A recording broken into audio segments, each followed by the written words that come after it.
দারুণ সংসারের চরিত্র দেখিয়া আমার পরাণে লাগিছে ভয়।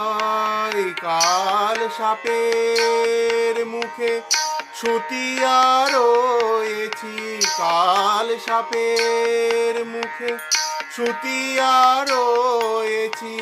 আমার কখন কি জানি হয়, আমার কখন কি জানি হয়। দারুণ সংসারের চরিত্র দেখিয়া আমার পরাণে লাগিছে ভয়। কাল সাপের মুখে ছুটিয়া রয়েছি, কাল সাপের মুখে